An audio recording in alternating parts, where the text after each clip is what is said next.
Everyone at the gala that night noticed her, but only to turn away. In the corner of the grand ballroom sat Emma, the CEO's daughter, her wheelchair tucked behind one of the tall tables. The glittering chandeliers cast light across the room, but it never seemed to reach her. People glanced, whispered, and quickly moved on. To them, she wasn't Emma, the girl with dreams and laughter, but the paralyzed daughter of a billionaire. Emma had gotten used to the looks. Ever since the accident that left her legs immobile, the invitations still came, but the conversations didn't. People were either too polite to approach or too uncomfortable to stay. So she sat there in silence, swirling the untouched juice in her glass, waiting for the night to end. That's when Daniel walked in. Daniel wasn't like the others. A single dad with 2 young kids at home, he didn't own a tuxedo, he rented one. He wasn't at the gala for business or prestige. He was there as a last-minute stand-in for his friend, a driver who had gotten sick. Daniel had only planned to drop off the car and slip away unnoticed. But then he saw her. A young woman in a navy blue gown, tucked away as if she didn't belong in the very room her father owned. Something in her eyes, loneliness wrapped in quiet strength, pulled him closer. He remembered his daughter Lily, who sometimes came home from school with tears because no one wanted to sit with her at lunch. He took a breath, walked over, and said the words no one else thought to ask.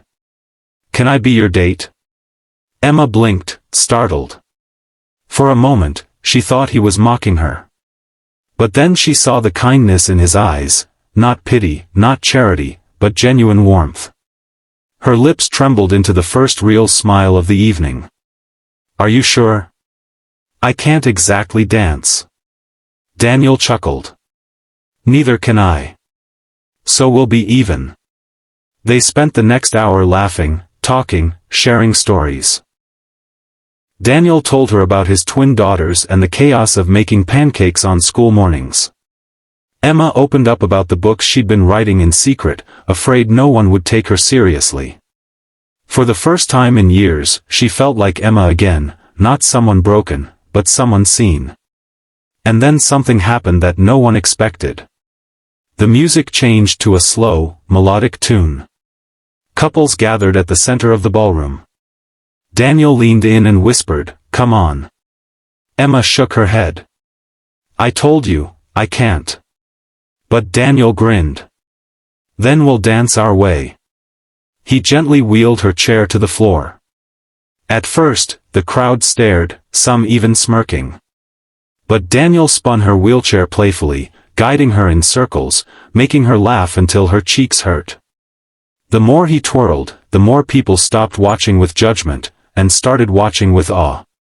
Soon, the laughter and applause drowned out the whispers. Emma's father, the CEO, stood at the edge of the crowd, tears glistening in his eyes.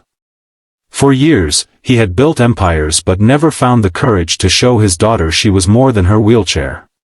Tonight, a single dad, who had nothing to gain, reminded him of what truly mattered. As the music ended, Daniel leaned close and said, "See?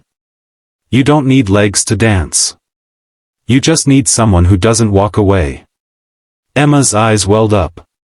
For the first time in a long time, she felt whole. That night didn't end with romance, but with something even deeper, a friendship that would change both their lives. Emma began writing again, pouring her voice into stories that reached thousands. And Daniel? He became more than just a single dad. He became the man who taught his daughters that kindness isn't about grand gestures, but about seeing someone everyone else overlooks. And whenever people asked Emma about that night, she would smile and say, "The world ignored me." Until one man asked me to dance. Emma couldn't sleep that night. The gala was over, but her heart still raced with the echo of laughter and the memory of someone twirling her wheelchair across a crowded floor as if it were the most natural thing in the world. Daniel had left quietly, not waiting for thanks or recognition. He simply tipped his head, said goodnight, and vanished into the city, back to the life that demanded him, a life far removed from chandeliers and champagne glasses. But Emma couldn't forget him. In the days that followed, her father noticed the change. She smiled more. She spoke with a spark in her voice that had been missing for years. She began writing again, not just quietly, but fiercely, filling pages with stories about courage, hope, and second chances. One afternoon, she asked her father if he knew how to reach Daniel. The CEO, a man used to commanding empires, was caught off guard. But the image of his daughter laughing in Daniel's company had etched itself deeply into his mind. With a few calls, he found him. Daniel was surprised when Emma reached out. He half expected her to forget him as quickly as the world often forgot people like him. But she hadn't. She asked if he would come to her home, not for a formal dinner, but for something simple. So he arrived, carrying a box of donuts for her and his daughters in tow, their tiny hands clutching his. Emma welcomed them like old friends. The twins climbed onto her lap without hesitation, giggling as she spun her wheelchair in small circles just to make them squeal.